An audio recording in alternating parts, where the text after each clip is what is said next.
میں اس کو صرف اختصار کے ساتھ آپ کے سامنے رکھ کر بات اصل عنوان کی طرف آؤں گا. وہ یہ ہے، آج اس عنوان پر کہنے کا میرا مقصد یہ ہے کہ ہم گزشتہ کچھ ایام سے، کچھ دنوں سے، کچھ ہفتوں سے یہ چیز اخبارات وغیرہ میں، سوشل میڈیا وغیرہ پر خوب پڑھ رہے ہیں، سن رہے ہیں، دیکھ رہے ہیں. وہ یہ ہے کہ شوہروں کا بیویوں پر زیادتی کرنا، شوہروں کا بیویوں پر زیادتی کرنا. یہ اتنا ایسا ہی نہیں ہے، معاملہ صرف یک طرفہ نہیں ہے، اس کے برعکس بھی ہے. بیویوں کا شوہروں پر زیادتی کرنا یہ دو طرفہ ہے، ایک طرفہ نہیں ہے. یہ غلط فہمی میں نہ رہے کہ صرف شوہر بیویوں پر زیادتی کر رہے ہیں. یہ بھی حقیقت ہے کہ بیویاں بھی شوہروں پر زیادتی کر رہی ہیں. آپ کو ایسے کچھ معاملات صرف یاد دہانی کر کر آگے بڑھ جاؤں گا. عائشہ کا معاملہ تو آپ کو یاد ہی ہے، اور یہ میڈیا پر چل بھی رہا ہے، آج بھی یہ چل رہا ہے سوشل میڈیا پر، کہ جو عائشہ نے جو خودکشی کی ہے شوہر کی ظلم زیادتی کی وجہ سے، مار پیٹ کی وجہ سے اس نے خودکشی کی ہے. یہ ایک معاملہ آپ نے سنا. اور ایک معاملہ اورنگ آباد کا ہے. یہ 2 دن پرانا واقعہ، 2 دن پہلے اورنگ آباد کی لڑکی نے بھی سیم ایسا ہی واقعہ، وہ بھی اپنے گھر والوں سے یا شوہر یا بیوی سے یا ماں باپ سے تنگ آ کر اس نے بھی جا کر خودکشی کر لی اور ویڈیو بنا کر ڈال دیا اسے. یہ 2 معاملات ہو گئے. یہ تو 2 معاملات شوہروں کی زیادتی کے تھے. اور 2 معاملات ایسے آپ سنیے، آپ سنے بھی ہوں گے، جس میں بیویوں نے شوہروں پر ظلم کیا. ایک بیوی نے شوہر کو صرف اس لیے قتل کیا ہے کہ شوہر نے اس کو ڈانس کرنے سے منع کیا تھا. شوہر نے اس کو ناچنے سے روکا تھا، ناچنے سے منع کیا تھا، ڈانس کرنے سے روکا تھا، منع کیا تھا. اسی سبب، اسی وجہ سے، اسی ریزن سے اس خاتون نے اپنے شوہر کو قتل کر دیا. اللہ، یہ معاملہ ہو گیا. اور بھول مت جائیے، آپ کے شہر کا خدا کیا ہے، ہمارے شہر کا خدا کیا ہے، چندرائن گھنٹے کا واقعہ. ایسے بہت سارے واقعات آپ روز سن رہے ہیں جہاں پر ایک بیوی نے اپنے شوہر کا قتل کر دیا، شوہر کا قتل کر دیا. تو معاملہ 2 طرفہ ہے. اس لیے اس بات کی ضرورت ہے کہ شوہر بیویوں کے حقوق کا پاس و لحاظ کرے اور بیویاں شوہر کے حقوق کا پاس و لحاظ کرے. اور یاد رکھیں، بالادستی اللہ تبارک و تعالیٰ نے مرد کو دیا ہے، عورت کو نہیں. اور حکم ارشاد فرمایا الرجال قوامون علی النساء، مردوں کو اللہ تعالیٰ نے عورتوں پر حاکم بنایا ہے، مردوں کو اللہ تبارک و تعالیٰ نے حاکم بنایا ہے. اور دوسرے مقام پر ارشاد فرمایا بڑھ کر حاصل ہے.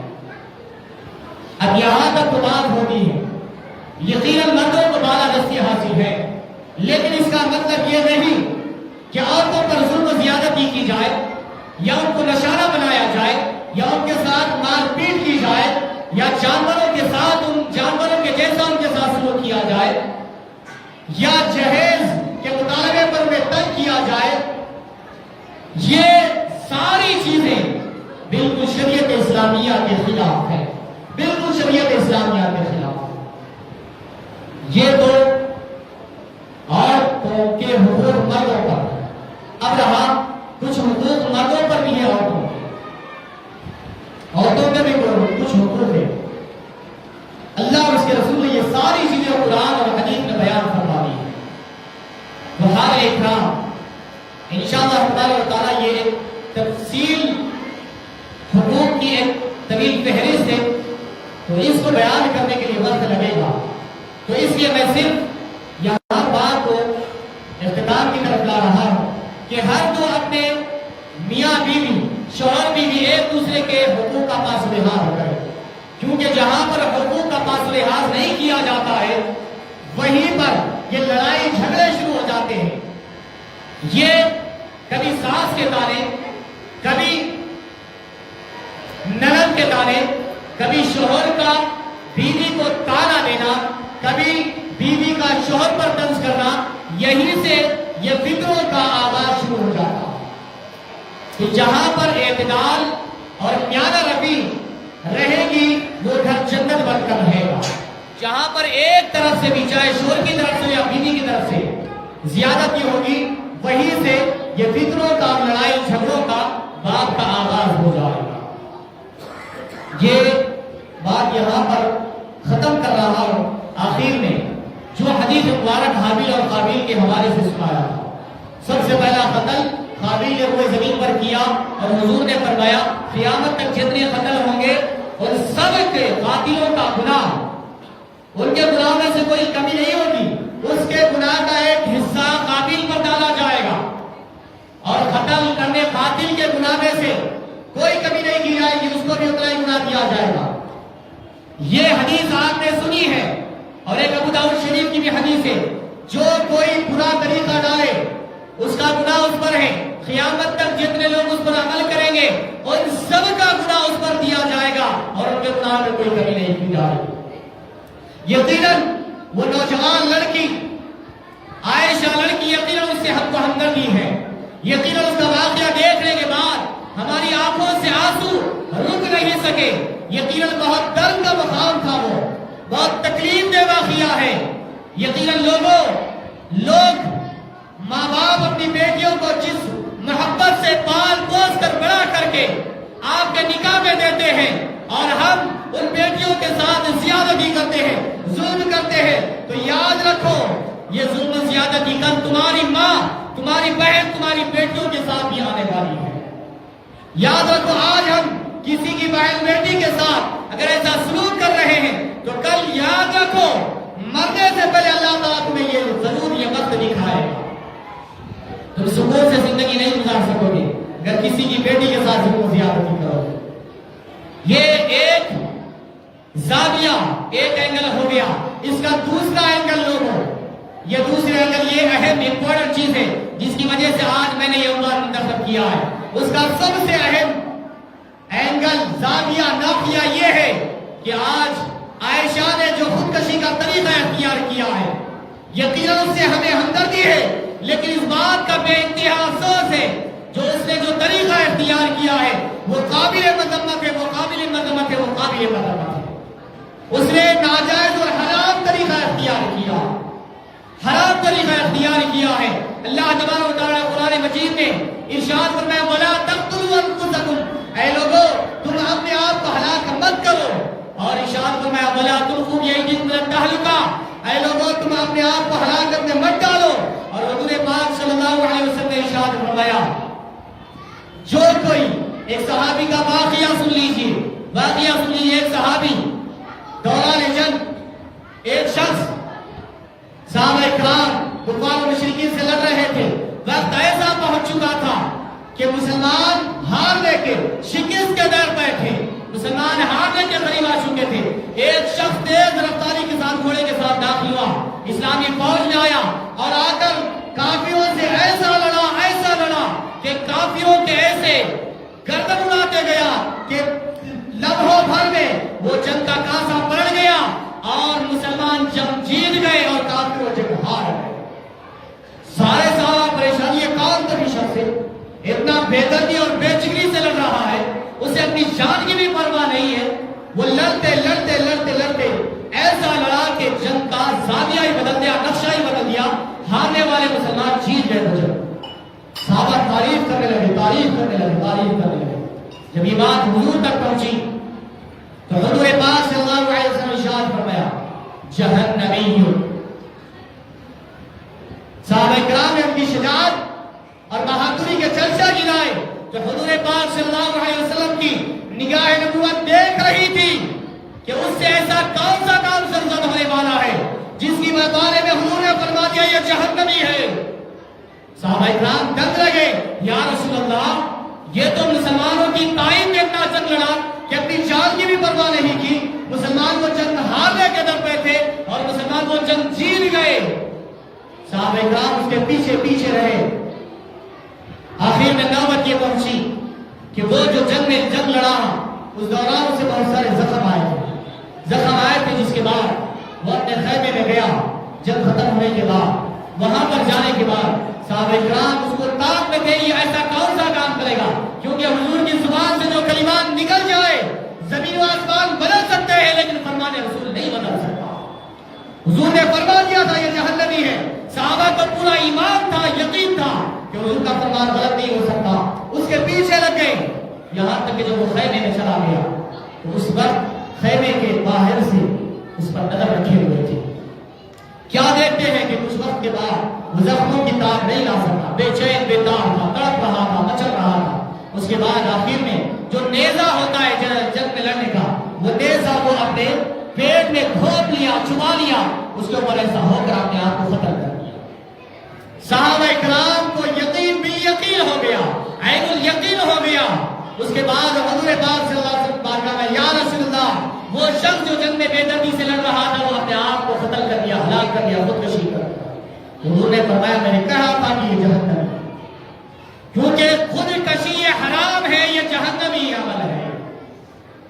عائشہ نے یہ طریقہ اختیار کیا ہے, خودکشی کیا ہے, اور اس کو فالو کرتے ہوئے اورنگ آباد کی بچی نے بھی وہی طریقہ اختیار کیا. اورنگ آباد میں یہ بھی جا کر ندی میں کود گئی, ویڈیو بنا.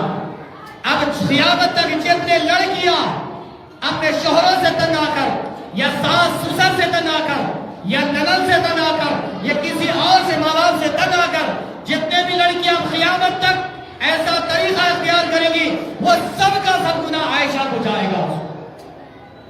یقیناً اس کی ماں پر ہمیں افسوس ہے, لیکن جو طریقہ اس نے اختیار کیا ہے یہ طریقہ قابل قدر ہے. اور حضور نے ارشاد فرمایا جو کوئی خودکشی کرتا ہے, خودکشی کرتا ہے, قیامت کے دن اللہ تبارک و تعالی اس کو قیامت کے دن جب جہنم میں ڈالا جائے گا, اگر کوئی اپنے آپ کو پہاڑ سے کود کر مار لیا, ہلاک کر لیا, تو حضور فرماتے ہیں جہنم میں پہاڑ ہوگا, وہ پہاڑ پر چڑھے گا اور چڑھ کر نیچے کود کر مر جائے گا. پھر اللہ تعالیٰ اس کو پھر حیات ہوگی, پھر اوپر جائے گا, پھر نیچے کودے گا, بس قیامت تک یہی عمل کرتے رہے گا.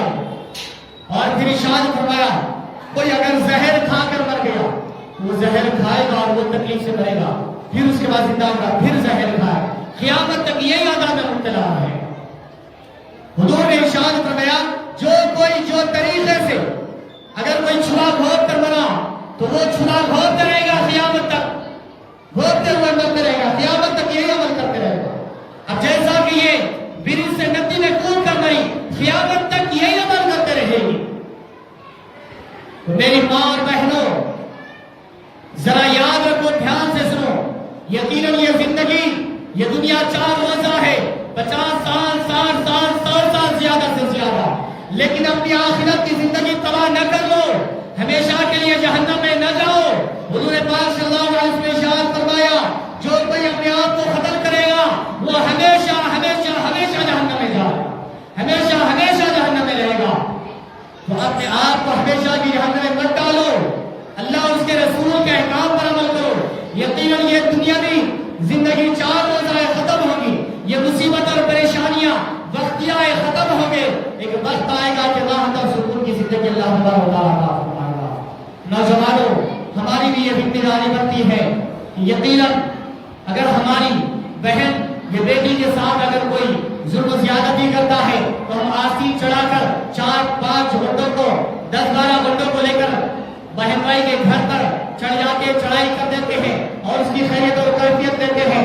اگر ہماری کوئی بہن اور بیٹی کے ساتھ کرتا ہے اور یہی چیز اپنے اوپر غور کر لے, ہم کسی کی بہن اور بیٹی کے ساتھ اگر ہم ایسا سلوک کر رہے ہیں تو ہمارے ساتھ کیا سلوک کیا ہے, کیا ہم بھی اسی سلوک کے مستحق نہیں ہیں؟ کل اللہ کی بارگاہ میں, اس کے رسول کی بارگاہ میں کیا جواب دو گے؟ حضور پاک صلی اللہ علیہ وسلم کے 9 ازواج مطہرات تھے. تاریخ اسلام اٹھا کر دیکھو, سیرت نبوی پڑھ کر دیکھو, کیا کسی بھی ایک بھی زوجہ مطہرہ پر, ازواج مطہرات پر حضور پاک صلی اللہ علیہ وسلم نے کبھی دست مبارک اٹھایا ہے؟ غور کرو. مولا علی مرتضیٰ رضی اللہ عنہ کے چہرے والوں, صحابہ کرام کے چہرے والوں, بی بی فاطمہ زہرا رضی اللہ تعالیٰ عنہا, یہ بھی تو زندگی گزاری ہے. جب مولا کائنات اور ان کے درمیان انبن ہو گئی تو مولا کائنات ہاتھ نہیں اٹھایا, مارا پیٹا نہیں, بلکہ گھر سے باہر نکل گئے اور جا کر مسجد میں آرام کرنے لگے. کیا یہ ان کی زندگی ہمارے لیے نمونہ نہیں ہے؟ اور میری بہنوں اور میری ماؤں اور میری بہنوں اور بیٹیوں, آپ بھی یہ سن لیں, گھر کے کام کاج کرنا, شوہر کی اطاعت و فرمانبرداری کرنا, یہ ہمارا فریضہ ہے, اخلاقی فریضہ. کیا آپ نے یہ نہیں پڑھا کہ کہ بی بی فاطمہ زہرا رضی اللہ تعالیٰ عنہ کے ہاتھوں میں چھالے آ گئے تھے چکی سے پیس پیس کر آ کرتے. کیا آپ نے یہ نہیں پڑھا؟ جب آٹا پیس پیس کر چکی پیس پیس کر آپ کے ہاتھوں میں چھالے آ گئے، مولا کائنات نے فرمایا جاؤ حضور پاک صلی اللہ علیہ وسلم کے پاس غلام آئے ہوئے ہیں، جنگیں غلام آئے ہوئے، باغی آئے ہوئے ہیں، وہ جاؤ جا کر ایک باغی مانگ لو اپنے اپنا حضور سے تاکہ تمہارے کام میں آسان ہو جائے. آپ جا کر حضور کی بارگاہ میں معاوضہ رکھا تو حضور نے فرمایا بیٹا یہ آج میں تم کو تو دے دوں گا، لیکن کل کی میری تو امت کی بیٹیاں ہوگی وہ کیا کہیں گی حضور نے اپنی بیٹی کو تو پانی دے دی، لیکن اگر کوئی غریب کہے گا میری بیٹی کو تو کام کاج لگ رہا ہے، میری بیٹی کو لا کر پانی میں کہاں سے دوں؟ حضور پاک صلی اللہ علیہ وسلم نے فرمایا بیٹا عائشہ، بیٹا فاطمہ، میں تمہیں پانی تو نہیں دوں گا لیکن اس سے بہتر عمل دوں گا. تم کام کاج کر تھک جاتی ہو، کام کاج کر کے تھک جاتی ہو تو بیٹا میں تمہیں ایسا وظیفہ ایسا ذکر دوں گا کہ تمہاری سارے کام کرنے کے بعد یہ تھکان دور ہو جائے. بیٹا صبح میں اور شام میں یہ بھی ذکر دینا، سبحان اللہ 33 دفعہ، الحمدللہ 33 دفعہ، اللہ اکبر 34 دفعہ.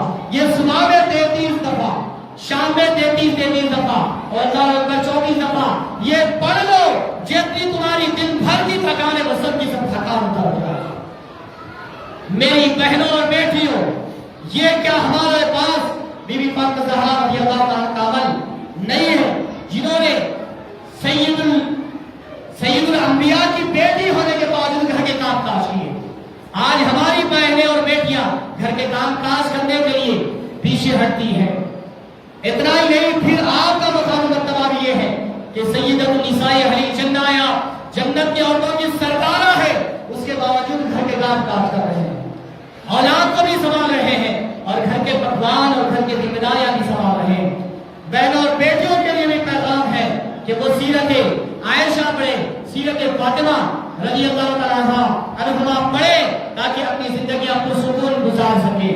اور نوجوانوں حضور پاک صلی اللہ علیہ وسلم کی سیرت پڑھے، صحابہ کرام کی سیرت پڑھے تاکہ ان کی زندگیاں خوشگوار بنے اور ان کے گھر جنت بنے. اللہ تبارک و تعالیٰ سے دعا ہے کہ رب تبارک و تعالیٰ ہمیں دین و دنیا میں سعادت نصیب فرمائے، دین مدین کو سیکھنے اور رسالت پر پڑھنے اور اس پر عمل کرنے کی توفیق عطا فرمائے. وصلی اللہ تعالی وسلم علی خیر خلقہ سیدنا محمد وعلی آلہ وصحبہ اجمعین. الحمد للہ.